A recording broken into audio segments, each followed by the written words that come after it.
Abra sua Bíblia no Evangelho de Jesus, segundo escreveu Lucas, capítulo 5. Eu vou falar sobre um dos milagres que eu mais gosto de pregar, de ouvir. Existem muitas mensagens faladas, entoadas e pregadas em cima desse texto, da pesca maravilhosa, que está em Lucas, capítulo 5, a partir do versículo 1, diz assim a palavra de Deus. E aconteceu que, apertando a multidão para ouvir a palavra de Deus, estava ali junto ao lago de Genezaré, e viu estar 2 barcos junto à praia do lago. E os pescadores, havendo descido deles, estavam lavando as redes. E, entretanto, num dos barcos, que era de Simão, pediu-lhe que o afastasse um pouco da terra, e, assentando-se, ensinava do barco para a multidão. E quando acabou de falar, disse a Simão: faze-te ao mar alto, e lançai as vossas redes para pescar. E, respondendo Simão, disse-lhe: mestre, havendo trabalhado toda a noite, virando a madrugada, nada apanhamos, mas sobre a tua palavra eu lançarei a rede. E, fazendo assim, colheram uma grande quantidade de peixes, e rompia-se-lhes a rede. E fizeram sinal aos seus companheiros que estavam no outro barco, para que os fossem ajudar. E foram e encheram ambos os barcos, de maneira tal que quase iam a pique. E vendo isso, Simão Pedro prostrou-se aos pés de Jesus, dizendo: Senhor, ausenta-te de mim, que eu sou um homem pecador.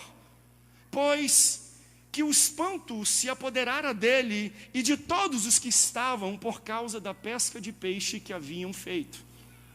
E de igual modo também a Tiago e a João, filhos de Zebedeu, que eram companheiros de Simão. E disse Jesus a Simão: não temas, não tenha medo, de agora em diante serás pescador de homens. E levando os barcos para a terra, deixaram tudo e o seguiam. Se você ama a palavra de Deus, diga: eu amo a Bíblia. Se uma pessoa que não está aclimatada com a Bíblia Sagrada, lendo as Escrituras, abrir a Bíblia e dar direto nesse texto, lendo isso, eles vão ter provavelmente uma impressão que esta é a primeira vez que Jesus está falando com Simão Pedro e com os outros, com André, com Tiago e com João, com aqueles pescadores. Mas, quando você lê os outros evangelhos, ou se você vê o contexto anterior a isso, você percebe com muita clareza que este não é o primeiro encontro que Jesus tem com os seus futuros discípulos, ainda não nesse momento.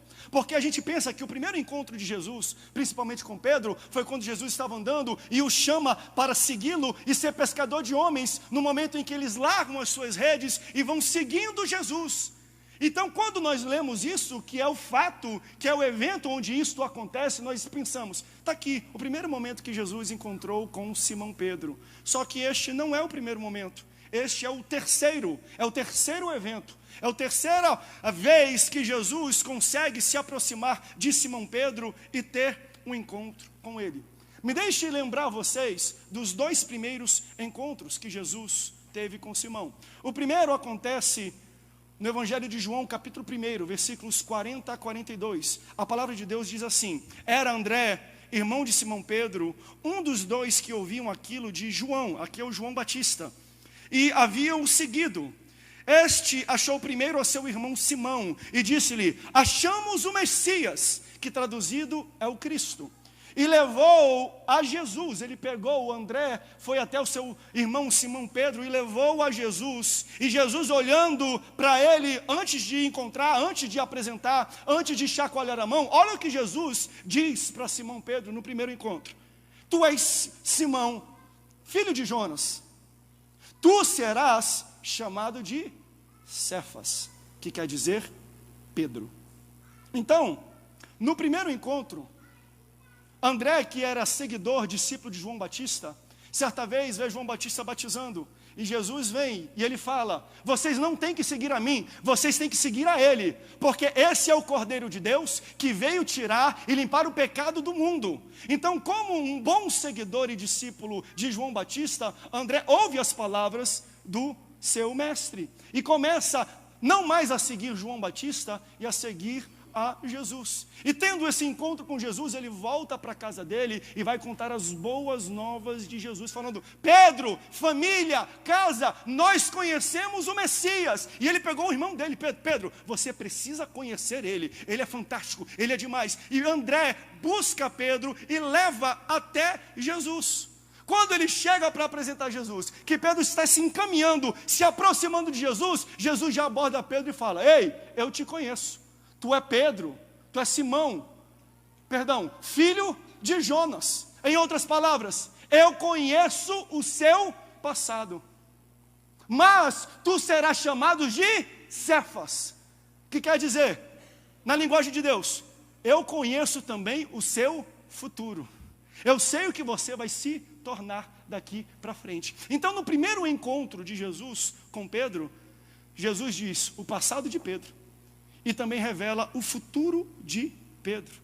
E ele fala: Pedro, a partir de um momento, tu serás chamado de Cefas, porque o que vai acontecer na sua vida é tão grande que o seu nome vai ser trocado. Trocar de nome não é algo fácil. Se você for tentar ir no cartório hoje falando: eu quero trocar o meu nome, para quê? Para Jackson 5, não sei, Neymar Júnior. Você não consegue. Não é fácil trocar o nome de uma pessoa. Mas Jesus está falando aqui para Pedro: Pedro, o que eu vou fazer na sua vida, a mudança que vai acontecer com você, será tão drástica que vai mudar não apenas a sua história, não apenas o seu propósito, mas vai mudar o seu próprio nome. O que eu vou fazer na sua vida? Esse foi o primeiro encontro que Jesus teve com Simão Pedro. Vamos ao segundo encontro, que está no Evangelho de Jesus segundo Lucas, capítulo 4, versículo 38. Diz assim: ora, levantando-se Jesus da sinagoga, entrou na casa de Simão, e a sogra de Simão estava enferma com muita febre, e rogaram-lhe por ela, e inclinando-se para ela, repreendeu a febre, e esta a deixou. E ela, levantando-se logo, servia-os. Agora, olha que interessante, o primeiro foi apenas um encontro, mas um encontro interessante, porque Jesus revela o passado, dizendo: eu sei de onde você veio, eu sei qual é o seu passado, e depois disso qual é o futuro dele também. Eu sei o seu potencial, eu sei o que eu coloquei dentro de você, por isso você será Cefas. No segundo encontro já é algo mais íntimo, porque Jesus entra na casa de Pedro. Não apenas Jesus entra na casa de Pedro, mas Jesus cura, Jesus opera um milagre dentro da casa de Pedro. Só que no primeiro encontro, mesmo revelando o passado e o futuro, Pedro não se tornou discípulo de Jesus. No segundo encontro, um encontro muito forte, muito bonito, Jesus entrou na casa de Pedro. Jesus curou a sogra de Pedro. Ele viu um milagre de maneira ocular na frente dele, e mesmo assim, ele não se torna um discípulo de Jesus. Ele se torna um seguidor. E tem uma grande diferença. Seguidor é aquele que vai para ver o que dá. Se tiver milagre, ele fica. Se não tiver milagre, ele vai embora. Um discípulo não. Ele vai para lá e se tiver milagre, ele fica. Se não tiver milagre, ele fica, porque ele não está importado apenas com o que Deus pode fazer, com o que Jesus pode fazer, com o milagre que ele pode receber. Ele quer salvação. E essa é a grande diferença. Mas mesmo depois de entrar na casa dele, fazer um milagre, Simão Pedro não se torna um discípulo de Jesus. E aí diz que um certo dia eles saem para pescar. Pedro, o irmão de André, eram dois pescadores, e eles tinham parceria com o Tiago e João, que também se tornam depois discípulos de Jesus, que eram também pescadores. Então a palavra de Deus fala que eles saem para pescar. Eles conhecem as condições do mar, eles sabem qual é o dia bom para peixe, eles sabem o horário e o local certo. Todos eram pescadores profissionais, eles viviam disso, pagavam as suas contas disso. Então é interessante que a gente, quando lê isso, percebe que, sabe aquele ditado que fala: quando você está no local certo, na hora certa, com as pessoas certas, tudo dá. Não é isso que falam? Só que eles saem aqui de noite para madrugada, para o mar alto, porque esse é o horário onde você consegue pegar peixes em mar alto. Então ele sai com a pessoa certa, com os pescadores certos, todos profissionais, na hora certa e no local certo, só que o resultado sai errado. E não é frustrante quando a gente sabe fazer algo, a gente sabe o momento de fazer algo, a gente sabe quem são as pessoas corretas, e a gente começa a fazer, se empenhar, dar a nossa energia, dar o nosso esforço, e isso não traz o resultado necessário que a gente espera? Quão frustrante deve ser isso? Então eles, profissionais, fazem e voltam para casa com um gosto amargo de não pescamos nada. Mas como pode acontecer isso? A gente vive disso, a gente conhece as condições, nós não poderíamos ter errado, como é que pode? E a palavra de Deus fala que eles voltam, ancoram seu barco, daí nada demais, saem do barco, até aí nada demais, só que faz uma coisa que é um pouco preocupante, eles começam a lavar as redes. Sair do barco todo mundo sai, ancorar todo mundo ancora. Quem sabe eles iam pensar, vamos dar um tempo, vamos fazer um lanche, vamos descansar um pouco, depois a gente volta de novo para o mar, a gente lança de novo a rede e a gente vai ter uma pesca. Só que foi tão frustrante essa experiência que eles tiveram, que quando eles chegaram, eles desembarcaram, eles saíram do barco, tiraram as redes e começaram a limpar as redes. Um pescador, principalmente naquele tempo, que as redes eram feitas de peles de animais, era muito difícil, era um processo muito duradouro para limpar. Quando um pescador naquele tempo começava a limpar as redes, o que ele queria dizer é, eu desisto. Eu não volto para o mar tão cedo. Eu estou frustrado, eu não tive resultados, por isso eu não sei quando eu vou voltar. Eu vou parar por tempo indeterminado, porque eu não consegui pegar nada. Eu vou limpar a rede e eu vou guardar a rede. Talvez muitos de vocês chegaram aqui nessa igreja hoje nesta condição. Vocês lutaram. Vocês tentaram e começaram a se frustrar porque vocês eram profissionais na área, vocês conheciam as pessoas certas, vocês estavam no local certo e nada está dando certo na sua vida. E talvez você veio para a igreja hoje querendo ouvir uma palavra de Deus porque você está prestes a desistir, você está prestes a tirar a rede e começar a limpar a rede, porque você vai parar. Pastor, eu vou desistir da minha família, pastor, do meu trabalho, da minha casa, do meu ministério, eu vou desistir porque eu não vejo o resultado. Se você se encontra nesse momento, no momento de limpar as redes para parar, Deus me trouxe aqui para falar para você.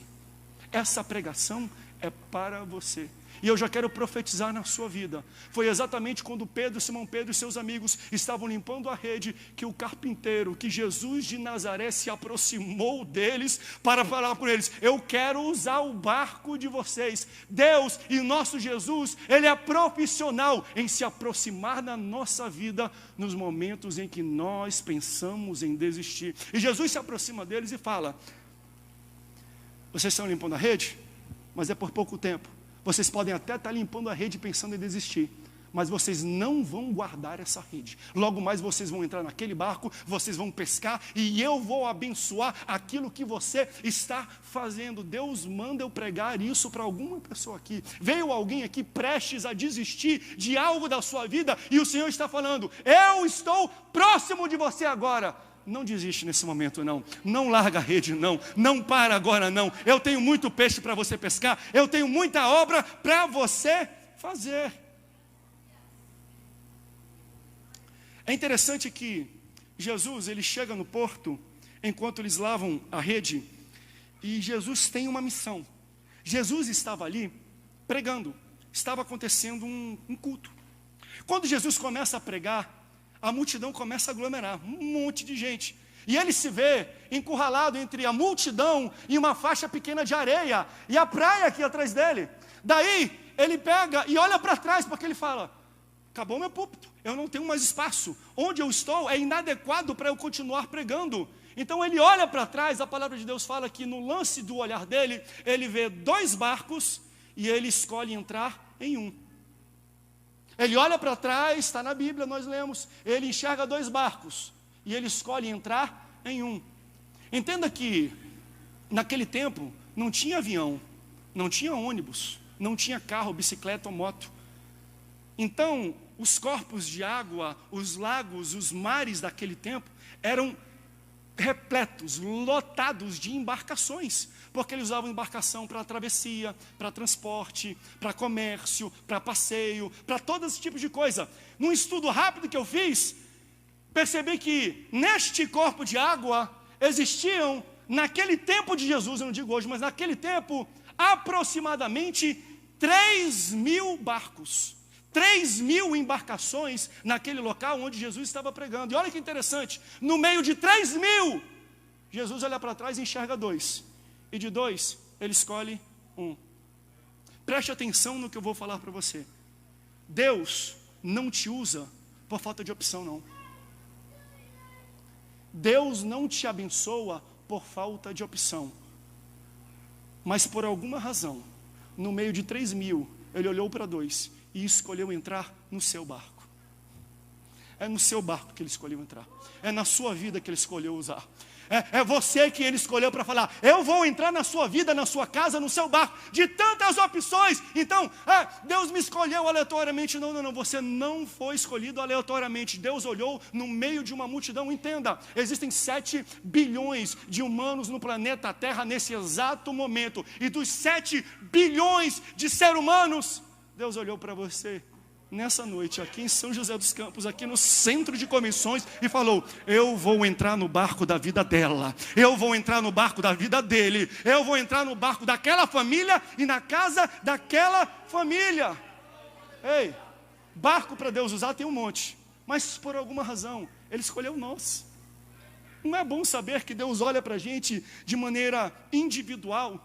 Ele conhece os nossos anseios, Ele conhece o dia de uma pescaria ruim, Ele conhece o dia da nossa frustração e do nosso choro, e mediante tudo isso, Ele olhou para o meu e para o seu barco, Ele olhou para mim e para a sua família, Ele olhou para mim e para a sua casa.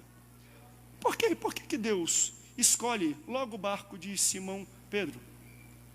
Se fosse nós, eu acho que nós teríamos escolhido um outro barco, porque a imagem era clara. Se estava descrita na Bíblia, era um barco vazio, sem nenhum peixe, nem cheiro de peixe, redes sem nada, pescadores frustrados. Se você chega para escolher um barco para usar, você quer um que os marinheiros estejam felizes e alegres, um barco produtivo, um barco que está cheio de peixe, que você vai falar: esse pessoal entende o que está fazendo. Olha aqueles outros, chegaram com nada, aquilo deve ser pescador ruim, aquilo não presta nem para pescar, aquilo ali não sabe pescar, olha a cara deles, se eu for usar eles agora, vão estar tudo ranhento, tudo rabugento, porque não fizeram nada. Nós não escolheríamos o barco de Simão Pedro, porque nós escolhemos pela aparência. Nós somos assim, e é muito natural. Numa empresa, quando você vai fazer uma entrevista, o que você pergunta? Vem aqui, qual é o teu currículo? Quando o cara apresenta um currículo que já foi chefe disso, e diretor disso, e já morou no marketing de uma multinacional, que lá na estrangeira, que veio para cá, fala 3 línguas, o que você vai ver? Você vai ver a história pregressa dessa pessoa e falar: esse cara tem sucesso, esse cara é bom, é esse tipo de cara que eu quero trabalhar. Então Jesus chega diante de todos eles e olha para quem está mais frustrado, para quem está mais desapontado, e vai diretamente neles. Por quê? Porque Deus não escolhe a gente pelo que a gente passou no passado. Lembra, Jesus chegou e falou assim: ei, eu te conheço, tu és Simão, filho de Jonas, eu conheço o teu passado, mas o teu nome será Cefas, porque eu também conheço o teu futuro. Então te prepara para isso. Deus não te escolhe pelos erros do seu passado, Deus te escolhe pela semente de multiplicação e de bênção que Ele vai te usar no seu futuro, porque Ele é diferente, Ele conhece o nosso potencial, Ele conhece a nossa vida, Ele conhece a nossa estrutura. Não tem aquela música que fala: Deus conhece tua estrutura, sabe o que estás fazendo, mesmo que seja difícil, não pare, Ele está vendo. Me ajuda. Colheu todas as tuas lágrimas e mandou a ti falar. Pegue o que Ele te entregou e volte para o mar, que é o teu lugar. Quem foi? Quem mandou você parar? Volte para o mar alto, no lugar da tua vergonha eu vou te honrar. Quem mandou? Quem mandou largar a rede? Quem mandou você parar? Aleluia. Tarabaçu, cantarabaçu. Eu vou te honrar. Para nessa palavra, no lugar da tua vergonha, eu vou te... O que é honra? Eu fui no dicionário, eu peguei a última palavra do cântico. Olha o que está escrito no dicionário sobre honra. Honras: reconhecimento prestado e em homenagem a alguém por uma conduta ou feito exemplar pregresso. Ou seja, reconhecimento de alguém que na história da sua vida fez algo nobre, algo grandioso, algo exemplar, uma boa conduta. Então, honra para o homem tem a ver com conquistas e o histórico passado, com benfeitorias que ele fez no passado. Só que Deus honra os seus filhos com aquilo que nós vamos fazer no futuro. É por isso que às vezes a gente estranha quando Deus abençoa uma família e você conhece a família e fala: como é que pode?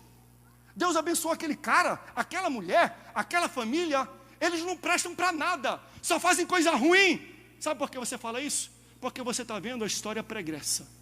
Deus, quando olhou para eles, não olhou o que eles fizeram para trás. Deus olha o que eles vão fazer para frente, a bênção que eles vão ser para frente. Porque Deus pode transformar Simão em Cefas. Deus conhece a nossa história pregressa, mas Ele conhece também o que Ele vai fazer na nossa vida no futuro. Ei, Deus é muito diferente da gente.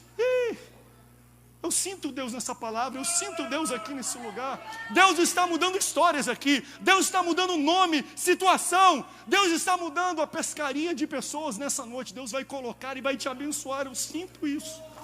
Agora, pastor, por que Deus me escolheu? Para que Deus me escolheu? Qual é a razão dele me escolher? Simples. Sabe, Deus não escolhe ninguém de maneira aleatória. Não escolhe. Ele não olha, deixa eu ver, Unido, Unité, Salamé, Menguê, o barco que eu vou entrar é você. Ele não faz isso. Ele olha para trás porque ele tem propósitos. Ele viu diante de 3.000, viu 2, entendeu? Eu tenho um propósito com o barco de Simão Pedro. É ele que eu vou escolher. Quando ele te escolheu, você é salvo, você é liberto, você está cheio do Espírito Santo sentado nessa cadeira, é porque numa multidão de pessoas no planeta Terra, ele olhou para você e falou: eu tenho um projeto na vida da minha filha, eu tenho um projeto na vida do meu filho, e eu vou usar, e nem eles vão acreditar no que eu vou fazer na vida deles. Qual é o propósito do Senhor? Te usar. Como assim, pastor? É usar o teu barco.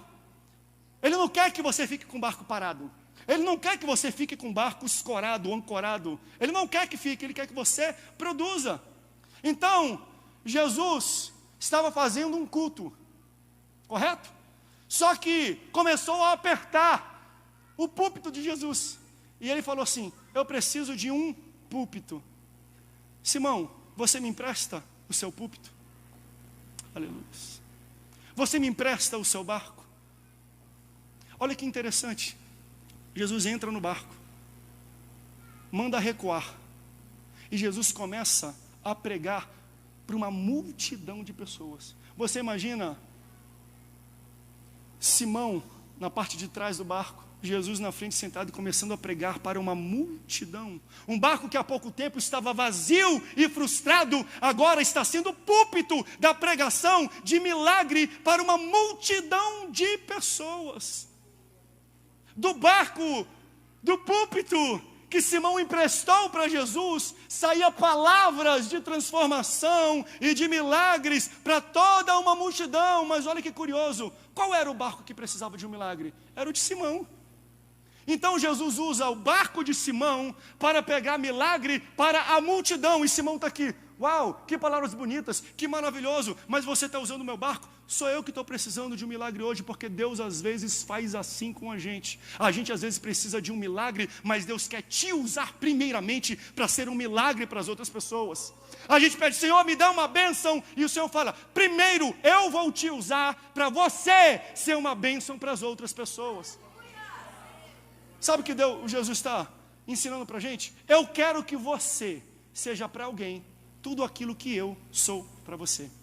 Antes de eu te abençoar, você tem que ser benção. Antes de eu dar um milagre para você, você tem que se tornar um milagre para as outras pessoas. E talvez você está passando por alguma dificuldade, por alguma dureza, por alguma luta. É Deus te ensinando, é Deus construindo firmeza no teu caráter e na tua vida, porque Ele está proclamando isso. Eu quero primeiro que você seja para alguém tudo aquilo que eu sou para você. Quer multiplicação? Eu vou te usar primeiro para multiplicar. Quer cura? Eu vou te usar primeiro para curar. Quer prosperidade? Eu vou te usar primeiro como canal de prosperidade para uma outra pessoa. Em outras palavras, Deus quer preparar a gente para usar a gente na mesma área onde a gente está precisando de um milagre. E isso é difícil, isso não é fácil. Jesus então prega para aquela multidão. Com certeza Pedro estava no barco ouvindo. Lembre que Jesus no primeiro encontro falou o passado de Pedro, depois falou o futuro de Pedro. No segundo encontro, Jesus entra na casa de Pedro, de Simão. Se você está novo na igreja, Simão e Pedro são a mesma pessoa.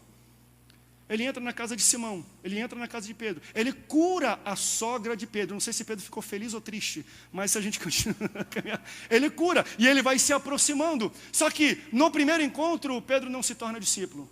No segundo encontro, Pedro não se torna discípulo. No terceiro encontro, ele usa o barco dele para pregar para as pessoas e ele não se torna discípulo de Jesus. Aí Jesus já sabe, ok, vamos tentar a terceira alternativa?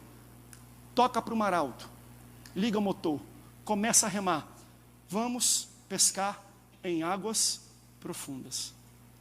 Quando chega num certo lugar, o Senhor Jesus fala, Pedro, para, é aqui, né? Lança a tua rede. E é interessante que Pedro fala, Senhor, deixa eu recapitular algumas coisas. O Senhor é carpinteiro, né? Eu sou pescador profissional, eu vivo disso, meus parceiros vivem disso. A gente veio aqui e a gente passou a madrugada inteira, porque água profunda não se pesca de dia, se pesca de noite. Então, eu vi com as pessoas certas já, no local certo, no horário certo, onde estão os peixes, e eu não pesquei nada. Agora o Senhor me traz para o mesmo local e diz que eu tenho que lançar as redes. Faz o seguinte então, Senhor, eu vou lançar segundo a tua palavra, em cima da tua palavra. Algumas pessoas acham que isso é poderoso, isso é forte. Uau, ele acreditou? Não, ele desconfiou, falando, olha, eu vou lançar, porque tu disse. Se a gente não pegar nada, a culpa é tua. Se eu não pegar nada, a humilhação é tua. Se eu não pegar nada, vai ser vexatório não para mim, eu estou só lhe obedecendo. Já que o Senhor falou que era para lançar as redes aqui, eu vou lançar. O ônus é todo seu. Olha aqui, que maluco para Simão Pedro pensar nisso.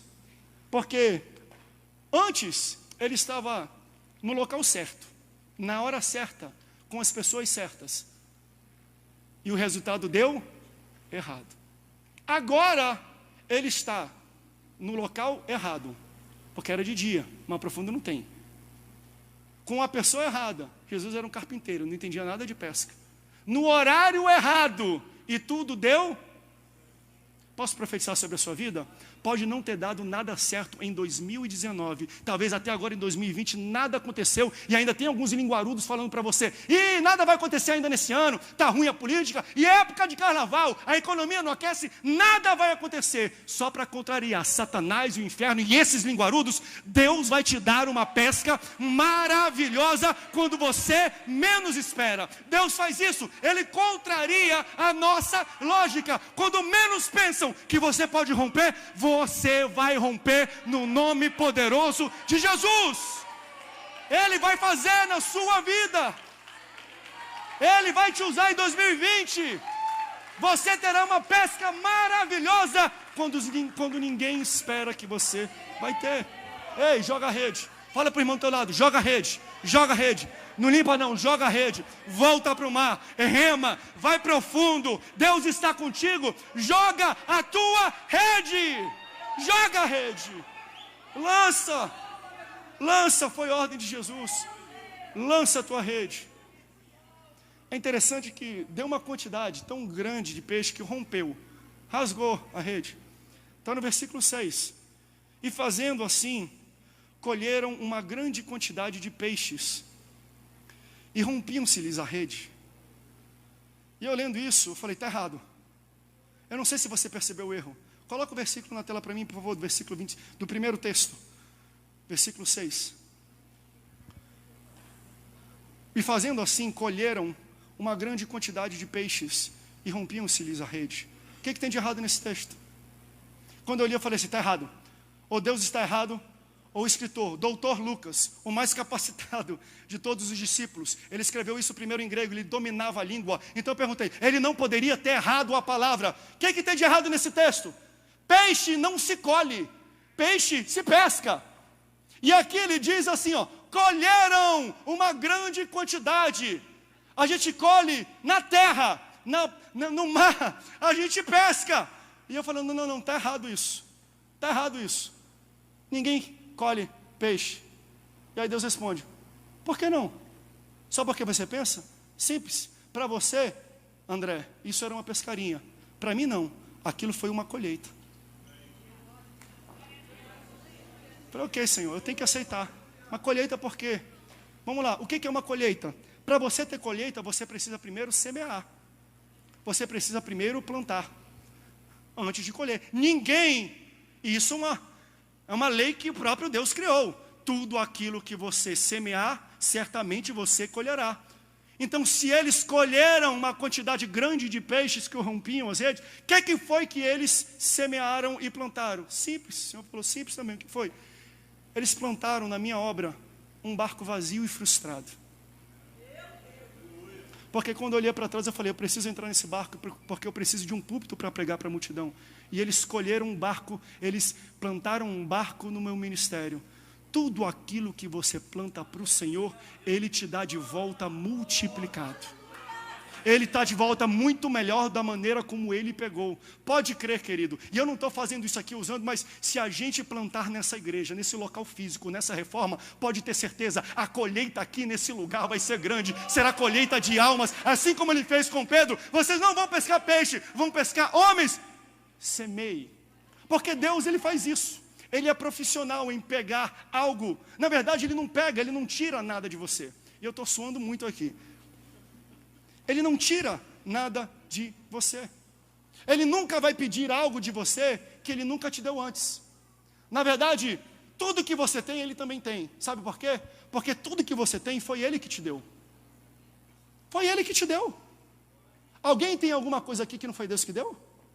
Uma bênção, um milagre? Tudo que nós temos, Deus dá. Mas é interessante que quando Deus pede da gente, requer da gente, não é para subtrair, é para melhorar e devolver para a gente muito melhor da maneira como Ele pegou. Você lembra que Ele chega com Abraão e fala, Abraão, eu quero um sacrifício, eu preciso de Isaac. Quem foi que deu Isaac para Abraão? Abraão não podia ter filhos, nem a sua esposa Sara. Foi Deus que deu para ele. Porque Deus deu para ele, Deus foi requerer dele. Então ele sobe no Moriá para sacrificar Isaac. Olha que interessante. Deus recebeu o sacrifício dele? Deus recebeu Isaac? Sim. Mas Abraão desceu com Isaac vivo? Sim. Mas olha que interessante. Como ele aceitou a oferta, o plantio, a semeadura de Abraão, ele fala depois, porque você foi obediente, porque você foi liberal, porque você semeou e ofertou Isaac, agora eu vou te devolver algo muito melhor. Você não será apenas pai de Isaac, você será pai de uma grande multidão, Abraão. De uma grande multidão, porque você me deu Isaac, porque você semeou aquilo que eu te dei, eu vou pegar e vou te devolver de maneira melhorada, multiplicada, sacudida, transbordante. Você não imagina o que Deus pode fazer na sua vida quando você entrega algo que Ele está pedindo. Lembra, eu falei aqui, quando o menino chegou com 5 pães e 2 peixinhos, não era peixe grande não, a Bíblia escreve assim, peixinhos, porque eram peixes pequenos. Deus pegou os peixes. Como foi que Deus devolveu para aquele menino os peixes? Ele alimentou 15.000 pessoas. Quando ele chega diante da mulher samaritana, ele pede água, e ela semeia água para Jesus, ela dá água para Jesus. O que Jesus dá para ela de volta? Uma fonte de água viva. O que é melhor, um copo de água ou uma fonte de água viva? Porque ela semeou um copo, Deus devolveu para ela uma fonte. Foi isso que aconteceu. Pedro, o que você tem, Senhor? Eu tenho um barco, frustrado, vazio. Eu tenho uma casa frustrada. Eu tenho uma conta bancária no vermelho. Eu tenho braços e pernas que já estão fracos. Eu tenho um talento que todos não acreditam. Eu não sei o que você tem, que você pode dar para Jesus, mas quando você apresentar e entregar isso para Ele, pode ter certeza que haverá um tempo de colheita, e haverá uma colheita muito maior do que aquela que você plantou. É muito forte. Deus entregou, multiplicado. Daí, já estou chegando ao final, mas eu sinto a presença de Deus nesse lugar de uma forma maravilhosa. Deus está mudando sentenças, Deus está mudando histórias a partir de hoje aqui na nossa igreja. Ele vai fazer milagres grandiosos no nosso meio, meu Deus do céu. Só que teve uma vez que o milagre que Simão Pedro precisava não era peixe. Ele já estava como discípulo de Jesus e ele precisava pagar o imposto. Está escrito lá em Mateus 17, versículo 24. Dessa vez não é peixe que eles precisam de dinheiro. Olha o que diz o texto. E chegando eles a Cafarnaum, aproximaram-se de Pedro os que cobravam as dracmas e disseram, os impostos, o vosso mestre não paga as dracmas? Disse ele, sim. E entrando na casa, Jesus lhe antecipou já dizendo, que te parece, Simão? De quem cobram os reis da terra os tributos ou censo? Dos seus filhos ou dos alheios? Disse Pedro, dos alheios. Disse-lhe Jesus, logo estão livres os filhos, mas para que não os escandalizemos, Pedro, vai lá no mar, lança um anzol. Olha que interessante, não é mais uma rede, é um anzol. Tira o primeiro peixe que subir, e abrindo-lhe a boca encontrarás um estáter, toma-o e dá-o a mim e por ti. Paga o meu e o seu imposto. E aqui eu já estou terminando. Eu quero declarar 4 profecias de milagres sobre a sua vida, que eu aprendo neste texto. Primeira profecia, Pedro era pescador. Onde foi que ele encontrou o dinheiro para pagar o imposto dele? Na pesca. Deus falou, vai lá e pesca, porque é na pesca que você vai encontrar o dinheiro para pagar o seu imposto. Então posso profetizar sobre a sua vida e sobre a sua casa? Deus vai te usar e te prosperar na tua área de trabalho. É na tua área de trabalho que Ele vai dar provisão. É onde você está agora, é no trabalho, é no local onde Ele te colocou que Ele vai te prosperar. Você é um discípulo, você é um pescador de homens, você é um missionário do Senhor, no local onde Ele te colocou. Ou seja, Deus vai usar o que você sabe para você conseguir o que você não tem. É onde você está. Segunda profecia, Jesus sabia muito bem que Pedro era pescador, e um pescador acostumado a ir a mar alto, a pegar grandes peixes. Então, olha, a fala de Jesus é muito interessante. Bem, é pescador, ele consegue peixe grande. Se eu falasse assim, vai lá e pega um peixe, e na boca do peixe vai ter uma moeda, e você paga os impostos, provavelmente na cabeça de Pedro como ele julga pelo exterior, ele fala, não, isso aqui é uma tainha muito pequenininha, não, isso aqui é um atumzinho, eu preciso de um peixe grande, porque a gente tem que pagar imposto, e o imposto não é barato não.